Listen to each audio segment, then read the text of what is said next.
There's no sun up in the sky. Stormy weather. Since my man and I ain't together.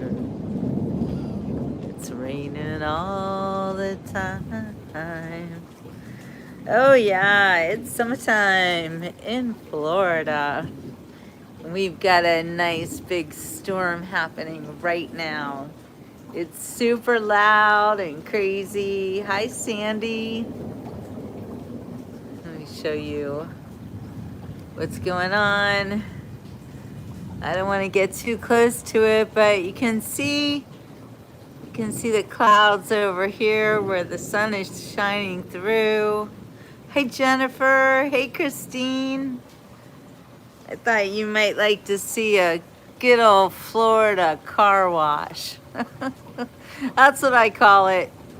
My car gets cleaned in the car wash. Hear all that thunder, and there's a lot of lightning too. We are in the lightning capital of the world. Hi, Paula.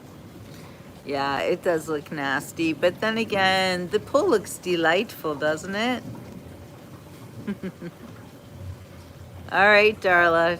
See you later. So, hi, guys. Do I look happy? I am happy because the weather might be crappy outside.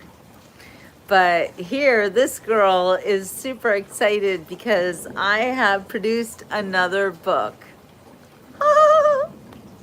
And no, it's not a book that I've written. Ooh, that was some bright. Did you see that? Lightning. Anyway, I know, doesn't the pool look inviting? I wouldn't dare get in it right now. Oh, heck no. Ooh, listen to that. Thank you for the congratulations. This is huge, actually. I am so excited because I know that in producing this book, and I'm going to call him a client even though he's not able to pay me yet. I am quite sure that his book is going to be a bestseller. What is that these days? Well, I'm not sure that it means exactly what we used to think that it means, where the book really is lightning selling the best. But bestsellers these days means that somebody is kind of cooking the books, you know, like, for instance, remember that girl, what they called her, a clavicle girl? I forget her name. She was cute in a masculine way, but anyway, the girl that said that President Trump had attacked the driver of the Beast on J6, right? That crazy story. Clavicle girl. Anyway, she wrote a book, and her book was a bestseller. Why? Because George Soros's Open Society, I think that was the organization, but it was a George Soros Foundation, bought like hundreds of thousands of copies of the book, and that's how it got to be a bestseller. So things aren't always as they seem. I know. So I was reading it to my members this morning, and tell everybody what you think about it. Sandy, you were there for the reading. Darla, you missed it, but you might have seen it on the replay. Oh gosh, oh my gosh, that lightning was like right there. Like I just saw it, but apparently it wasn't that close because we'd hear pretty loud. That's the one. Holy guacamole. Anyway, this is just a real milestone for me because, you know, it's one thing to publish my own book, but to work on this guy's book, and he really deserves it. I mean, he is a fantastic writer. Like, he's like Angela's Ashes meet Hillbilly Elegy. He writes about his life in a way that is both tragic and yet poetic, and his description is like, he's definitely a writer. the way that he describes things. So exactly, it's a true story, so that makes it really interesting, but at the same time, it's really sad. And holy guacamole, oh my God, you guys, I'm gonna turn this camera around. You gotta see this lightning. It is severe. Yeah, that one. All right, so the storm is clearly not as close as it feels and sounds, but because you can tell from the time that you see a bolt of lightning to the to the time that you hear the thunder, you can tell how far away the storm is because of the way that sound travels. So, anyway, yeah. Hi, I love, hee hee. Anyway, this book is called Still Standing. And like I said, did you guys see that? Whoa. Wow, that was captured nicely on film. Well done. Woo!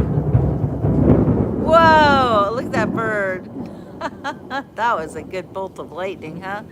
Thunderbolts of lightning, very, very frightening me. Galileo, Galileo, Galileo, Galileo, Figaro, Figaro. I'm just a poor boy, nobody loves me. He's just a poor boy from a poor family, sparing his life from this monstrosity. Easy come, easy go. Will you let me go? This will not. No, I will not let you go. Let him go. Hi, Melody. You know me, when I start singing, man, I can't stop. Did you see that bolt of lightning? Very, very frightening me. I'm really not afraid because I think the storm has moved away from here. Like it was just overhead and I think it's moving pretty quickly. And that's why we're able to see these bolts of lightning and there is no wind and really no rain either, so it's not that bad, but it's fun to watch, isn't it? Who doesn't love a good thunder and lightning storm? Raise your hands, raise your hands. I know, in the pool, always the pool. I still wouldn't get in it right now. That seems dangerous. Anyway, what's this? Only 3 likes? Come on, you guys. If you're watching, give me a like and subscribe. I really need your help. Really, really bad. So, I can't do it myself. But I would like to see the Beach Report rise in the ratings and become a go-to show. And I need at least 10,000 subscribers if I am to really get anywhere. And maybe actually get sponsors or something so I can do even more than I already do now. Although I'm happy with the things I'm doing now. I get to do a lot. Hey, Luann. Yeah, you know me, Melody. And I like the melodies. I love your name, Melody. Because I do like to sing a melody or two. Sing a song. Make it simple to last your whole life long. Woohoo! That was a good one. Don't worry Oh, I felt that one in my bones. Sorry about the screaming, but that was close. Oh, and I thought the storm had moved away. Don't worry that it's not good enough for anyone else to hear. Just sing a song. Do, do, do, do, do, do, do. How about this one? Raindrops on roses and whiskers on kittens. Bright copper kettles and warm woolen mittens. Brown paper packages tied up with strings. These are a few of my favorite things.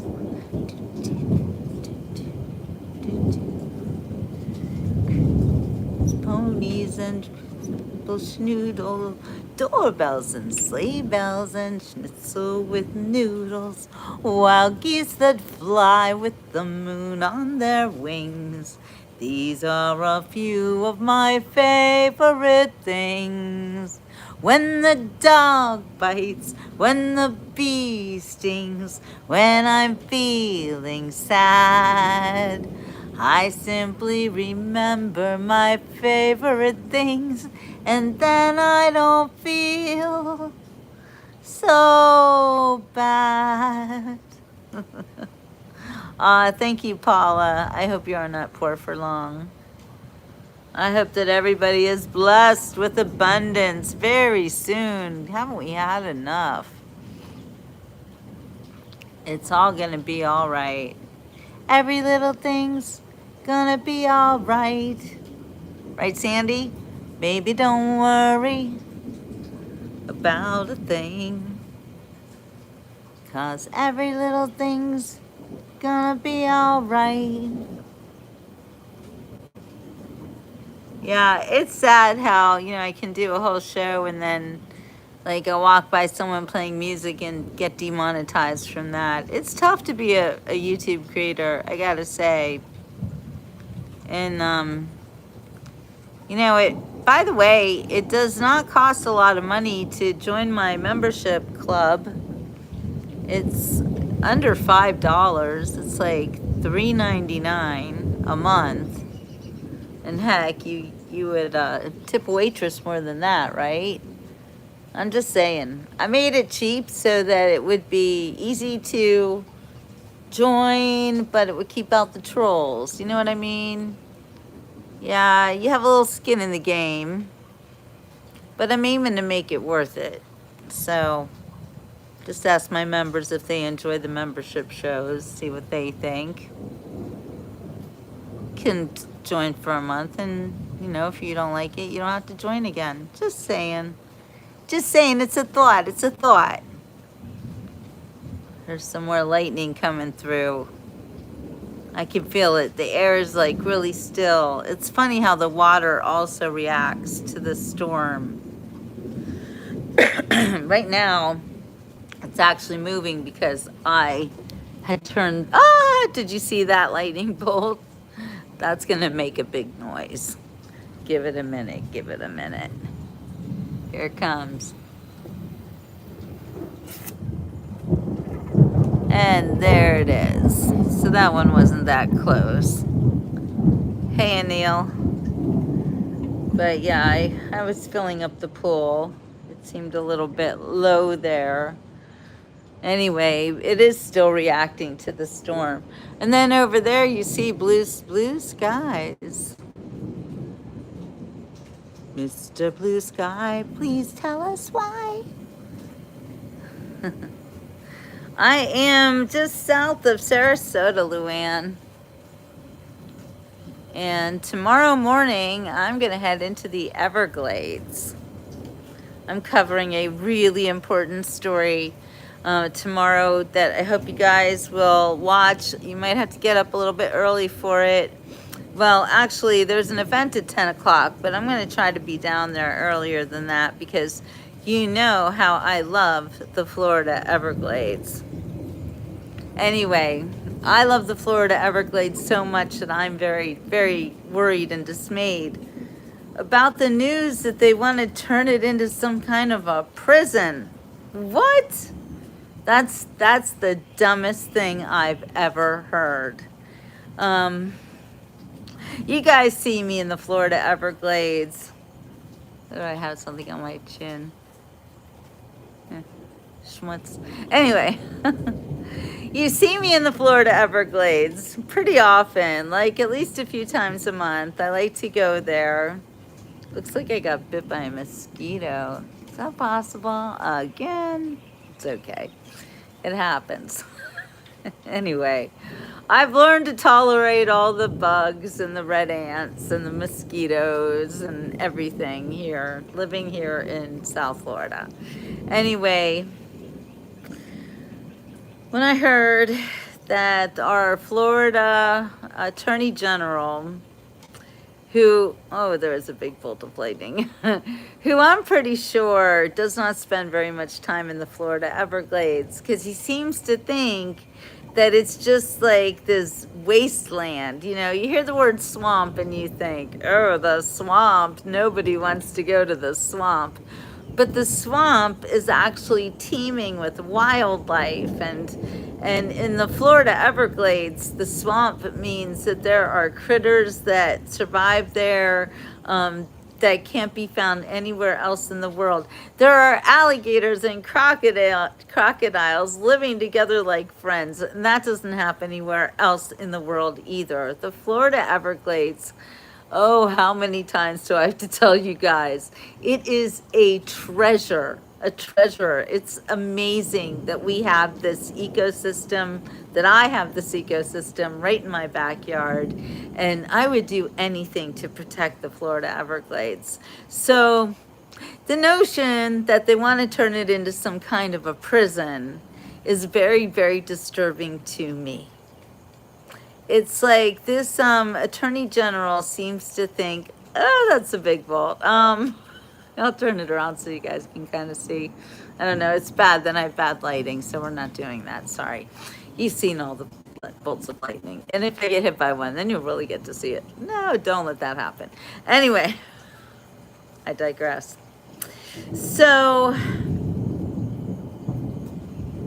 you know, when you travel through the Florida Everglades and you see the diversity of the animals, the flora, the fauna, it's beautiful, the landscape, it's so gorgeous.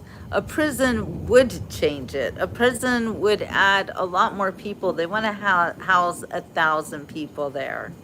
And that's going to add to, it's going to be a building, it's going to be more traffic in and out, there would be sewage, it's going to disrupt the ecosystem there. That is not the place to be developing anything.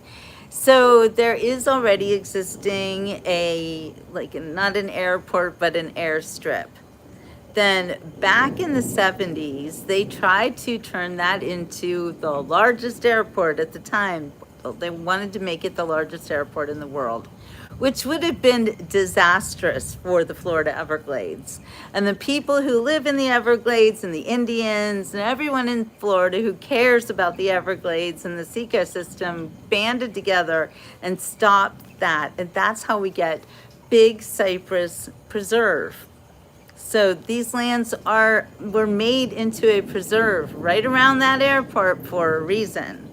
So to reopen that airport and turn it into some kind of a prison, and it's not just 1,000 inmates, we also then have people working there. So people would be going back and forth. And by the way, it's one thing to be a prisoner and you can't leave, but who wants to work at a prison in the Everglades? What a nightmare. And how much is that going to cost? Because seriously, you couldn't pay me enough to want to work in a prison in the Everglades. I mean, it's bad enough. I lived on a farm in the middle of the Everglades for 3 years, and you guys saw me fending off mosquitoes. Like number one mosquitoes those are the guardians of the Everglades.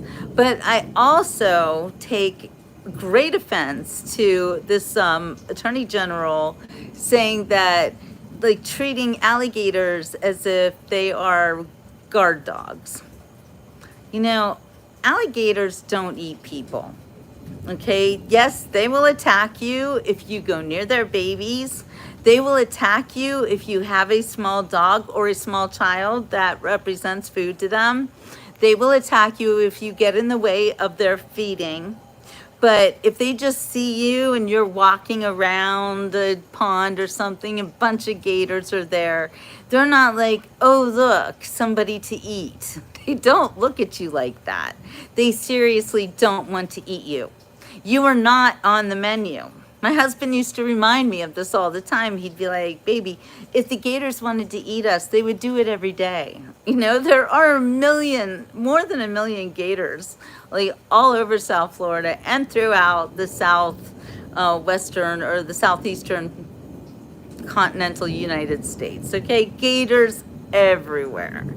And if they really wanted to go like full on postal on people, We couldn't stop it. It would be a nightmare. Like they would literally, whoa, they, it would be bad. And they're stealth, you don't even see them. You can be walking right next to them, and I've had it happen where like I'm like, whoa, there's a gator right next to me. I had no idea.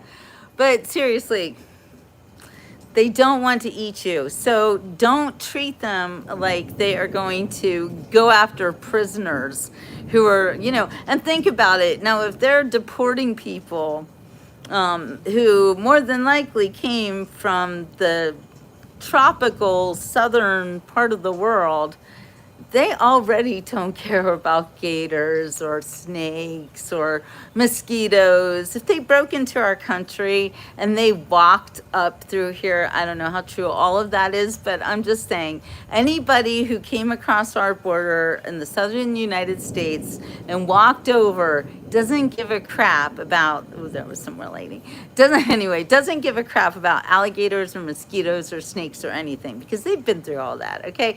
They'll swim across rivers. They did a lot. They're not scared. In fact, the Florida Everglades is a place where slaves during the Civil War would escape. A lot of people came down to the Everglades to get away from the white men who were chasing them, because the Florida Everglades is actually a refuge for people who want to disappear. And you can live off of the land pretty nicely. And you don't really have to be afraid of the alligators or the snakes or anything. You do have to be afraid of the mosquitoes. But in general, if you can bear it, there are Indians who live here. Now, that's another misconception, that the Florida Everglades is just barren and there's nobody here. That's not true. Actually, there are 2 Indian tribes that live and kept their homes even during the 70s when they turned Big Cypress into a preserve, and they've been here for hundreds of years, and even further, because they're Native Americans, and those that joined the Miccosukee and Seminole Indian tribes, they came from the slave states and tried to get away from it. So yeah, and gator is tasty. I've had it. Yep, you can eat alligators. I'll bet that a lot more people eat alligators than alligators eat them. I personally have definitely eaten more alligators, and an alligator has never tried to attack me. So if someone's going to be afraid here, it's going to be the alligators and the lightning. Anyway, I'm just saying,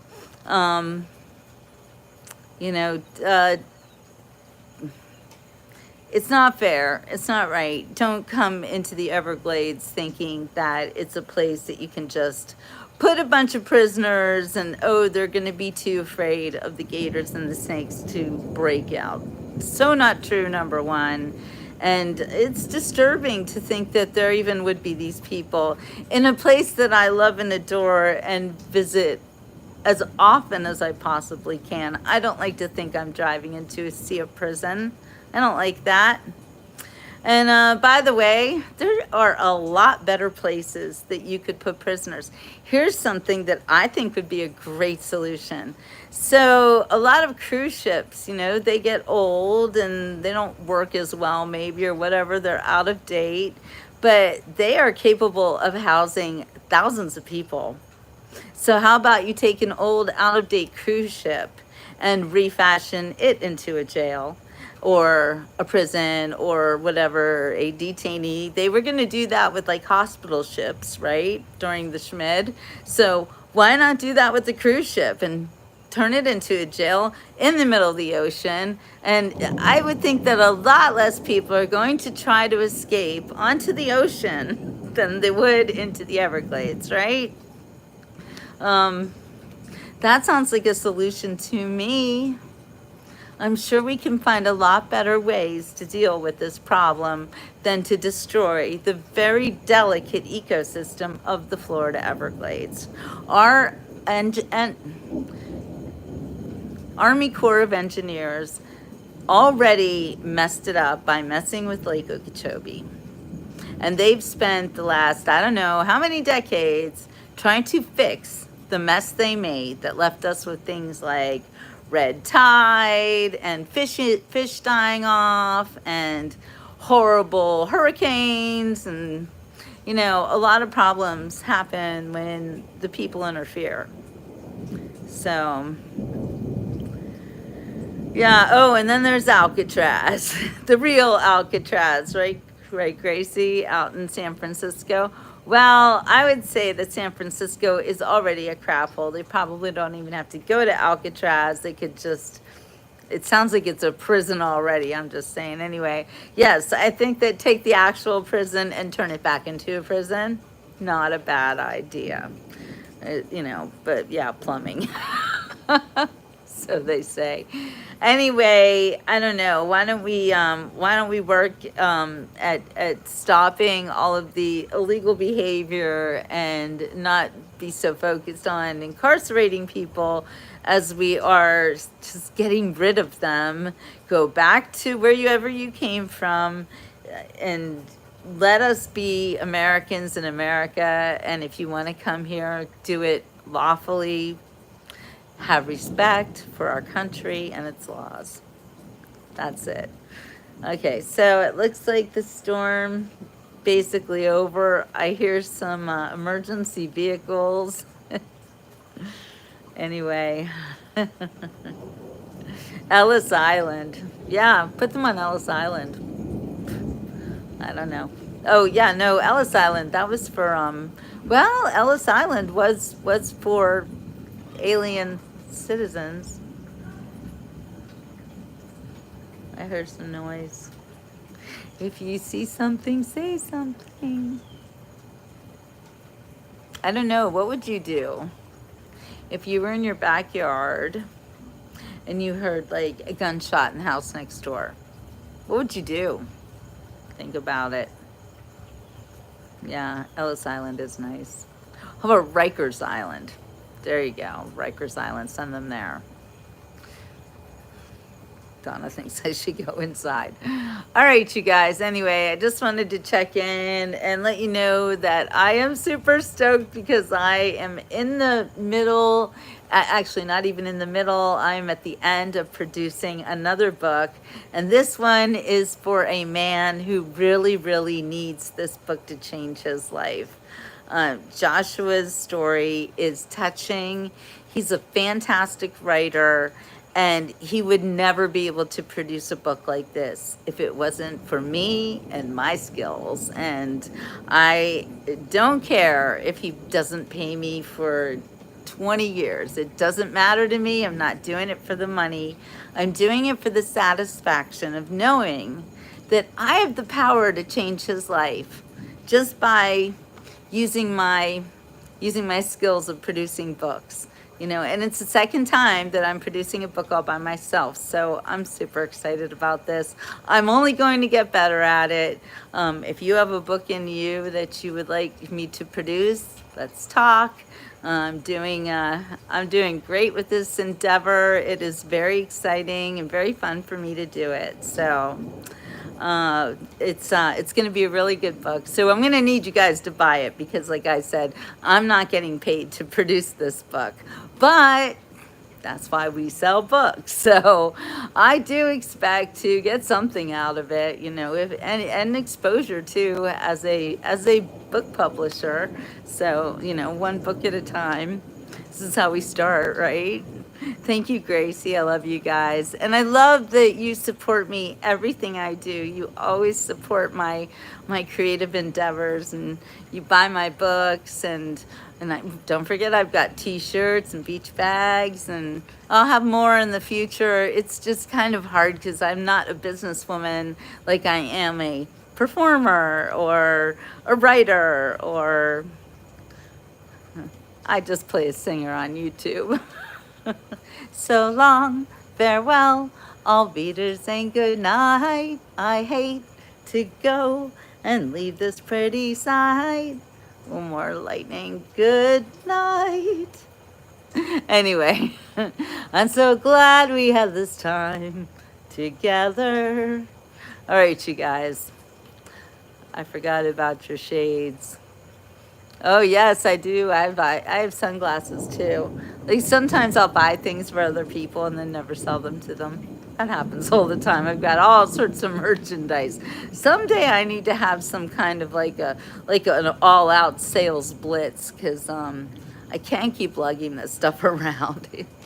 It gets cumbersome.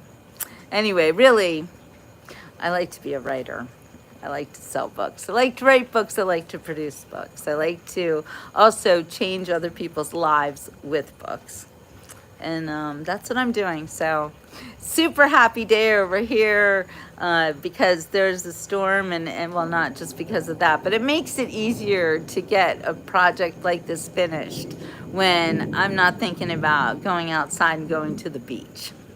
And you know, I always want to go to the beach, but right now, I'll go to the pool, or I'll just keep working on the production of this book called Still Standing by Joshua Daniel Hayes, who is an up and coming author I have discovered all by myself.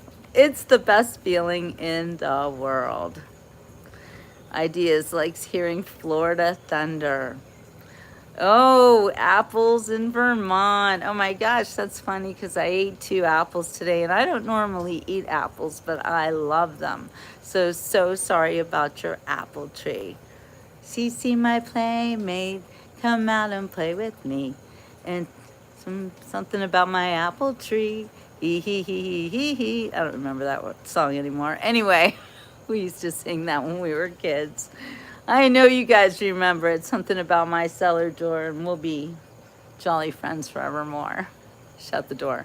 All right, I gotta shut the door. So I'm gonna say ciao for now. Thank you for watching today's beach report and encouraging me on my journey to keep publishing books and helping other people make their dreams come true as well. All right, you guys, ciao for now and arrivederci. Love you. Later, Gators. See you tomorrow. Don't forget, tomorrow morning in the Everglades, where we are going to fight to save the Everglades and the Gators ecosystem, because you know how much I love those Gators and I love the Everglades. All right. Yeah, you get a job too, Ghost. Okay, guys, ciao for now.